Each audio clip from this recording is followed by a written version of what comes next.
Hey guys, my name is Aldas, and in today's video, I'm going to be doing my top 5 drivers from 2018.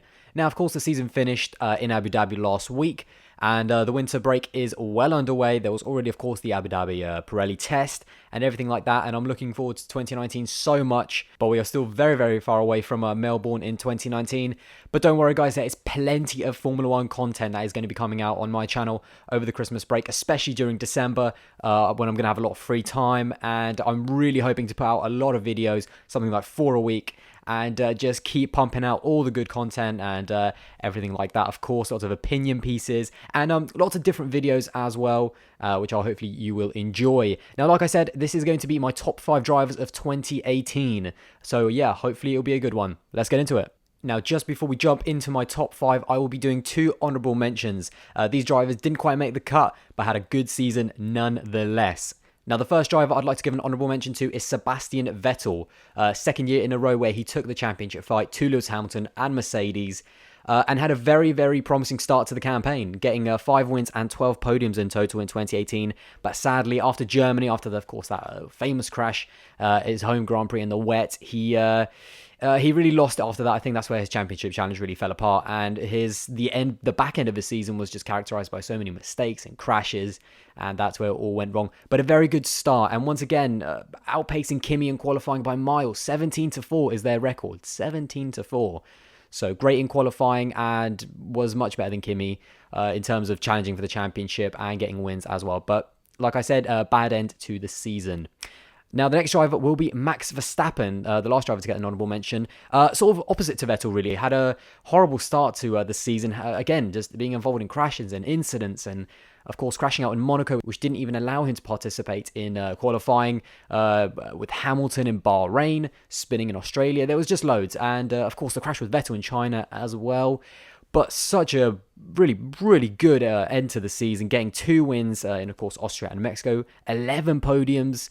And again, beating Daniel Ricciardo in qualifying very strongly as well. So yeah, Max Verstappen had definitely a good end to the season, but sadly did not have a good start. So that was the honourable mentions, but here is the top 5. And in 5th place is Fernando Alonso.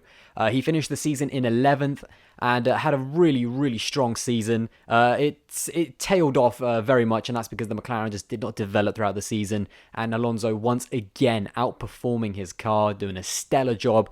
His best finish was actually 5th in Australia in the first round. And the highlight of his season was really the 5 consecutive points finishes that he actually had in the first part of the season. And sadly, it did not go well after that. He also had a host of retirements as well, 8 retirements altogether, 6 of which were reliability, by the way. But he still managed to outperform that McLaren, which he's been doing since he's basically joined the team in 2015, and just proving again why Fernando Alonso is a massive talent and just delivers every single season. And then let's not forget, he demolished Stoffel Vandoorne. No other way to describe it. Demolished him in qualifying, 21-0 whitewash. And actually even more, because he also got him a couple more times consecutively at the end of last season as well. So 5th place goes to Alonso. He'll be very, very much missed, but easily gets a place on my list for not only outperforming his car, but demolishing his teammate and getting most of McLaren's points. Now, in 4th place, driving for Force India, it is Sergio Peres. He finished in 8th place in the championship and had another Sergio Peres season. Very consistent, very strong, doing the job and being a fantastic driver, and there's no denying that. Sergio Perez's highlight was obviously his podium in Baku. It was actually the first time he scored points in the season, and just seeing him on the podium for Force India, especially with them struggling a little bit towards the start of the year, but definitely developing the car very well towards the end. Seeing him on the podium there in Baku, really, really was so happy for him, because he is a top driver, and I rate him really highly. And the reason why he goes 4th, in my opinion, is because he just had such a strong season, scoring points on so many occasions, despite actually having a 16-5, losing 16-5 in qualifying against Ocon.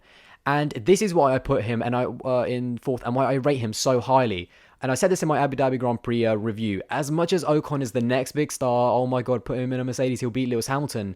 He has not beaten Sergio Peres in terms of points in the last 2 seasons. Sergio has finished ahead of him. And I know that Ocon's had reliability issues, but Perez having the podium and being the consistent point scorer that he has, and being really, really good on race days in terms of his tyre wear and his just performance, that's why I rate him a little bit higher at the moment than Ocon, and definitely this season. I mean, even just compare the quali record, of course, is in Ocon's favour, but just look at Spa. Amazing qualifying by Esteban Ocon, and then what happens in the race? Sergio finishes ahead of him.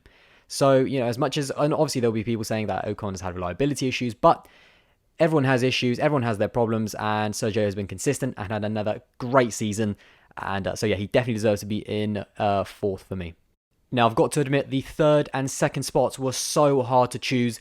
I was going backwards and forwards with these two drivers, but I'm going to go with my head and not my heart. In third place, it is Charles Leclerc, and he's finished 13th in the championship on his debut season for Sauber, which is incredible, and has scored 39 points, more than 4 times more than what Marcus Ericsson has scored. And of course, I know that Marcus isn't the quickest driver, but 4 times the amount of points that your teammate has scored in your debut season, that's just great. And then, of course, in terms of qualifying, that has been what's impressed me most about him.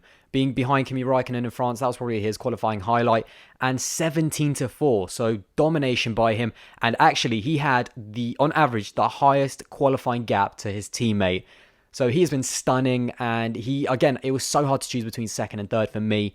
But I think in terms of highlights for Charles Leclerc, it has been his consecutive point scoring, especially towards the end of the season. The last 3 races finishing 7th, which is a great result for him. And Baku as well, his first sort of big point score. And what he showed in that race to me was maturity and confidence and the very massive composure to finish the race on a tricky track like Baku and get that amazing result at such a young age and so early on in the season. He definitely deserves third. He definitely deserves that Ferrari seat. And yeah, fantastic rookie season. I cannot wait for him in 2019. I cannot shut up about him, actually. So I'll end it there. But Charles Leclerc, fantastic debut season. He gets third. So in second place, it is Nico Hlkenberg driving for Renault. Now, he has had a very, very good season. He is the winner of the Formula 1.5 or Formula B Championship, whatever you want to call it. Best of the rest in 7th. And had a stellar season. And one thing I will say is that many of you might be thinking for the sort of earlier drivers like Alonso and Leclerc, they're only doing really well and they look really good because they're beating easy teammates. Well, for Nico Hlkenberg, he is not beating an easy teammate by any stretch of the imagination. Sainz is very, very quick. Don't get me wrong about that. But Nico's dealt with him very, very well. In terms of qualifying, it's 13-8 to Nico. So not as whitewashed as everyone else, but just shows how quick Sainz is. And Nico has delivered. His best result was a 5th in his home Grand Prix in Germany in tricky conditions. And then he's had 5 6th place finishes, which is just definitely put him over the top. And it's been consistent throughout the season. It wasn't like dips and everything. He hasn't had the perfect season, don't get me wrong. He has had 7 retirements, 3 of which were reliability issues, and a couple of crashes as well. Of course, he was part of the Spa incident. So maybe not had the perfect season, but he's had such a strong season. I had to put him in second. He's done the job. He's the best of the rest, and he's been consistent throughout the season, showing his maturity and showing why he is an established driver, and hopefully will be around. And I also really looking forward to seeing what him and Ricciardo will be like, because I don't think it will be as whitewashed as people think and Ricciardo will just beat him straight up. I'm very interested seeing that lineup and seeing what Nico can do against a top driver. So well done, Nico Hlkenberg, second. Now, to finish off the list, in first place, it's going to be, I'm sure, a pick that no one saw coming, so it might be completely out of the surprise, but it is Lewis Hamilton. Shocker.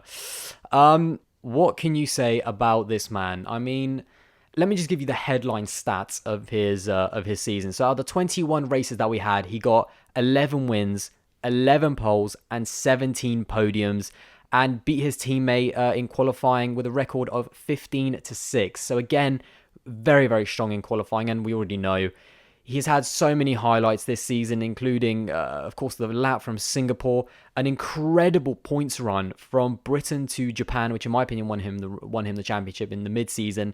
From Britain to Japan, 8 races, 6 wins, and in the other 2 races, 2 second places.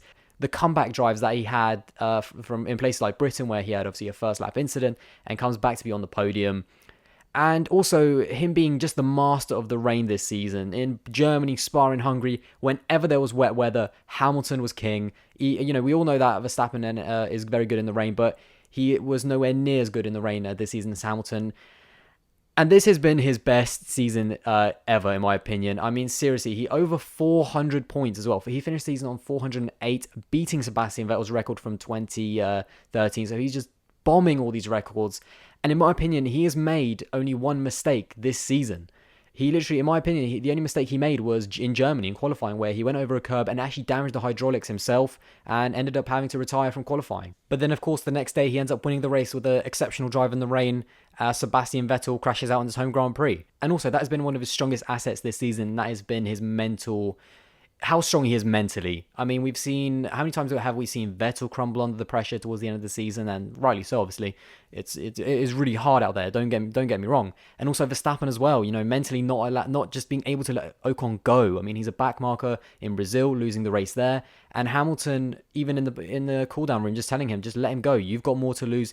That's where Hamilton has been really strong. Mentally, he has had everyone at his fingertips. He's been the strongest driver, and deserves what he's got. He deserves his 5th world title, and he definitely deserves to be at the top of my list at number 1. And he has been the best driver and the most consistent driver, both with speed, qualifying, mental ability, everything. Where he is with the car, where he is with the team. And yes, I know that he was given obviously he has been given an easy time with Valtteri Bottas, but they both have the same car, so there's no excuse. Lewis Hamilton has just been a step above the rest, and I'm really looking forward to seeing what he can do in 2019, because this has been his best season yet, and how can you even improve on a season like this? We're going to find out. But congratulations to Lewis. He definitely deserves to be my number 1 driver for 2018. But anyway, guys, there you go. That is my top 5 drivers of 2018. What do you think? Who do you think is your top 5? Don't forget, don't just roast me in the comments. Also, tell me your top 5 as well. What's your opinion? What did I get right? What did I get wrong?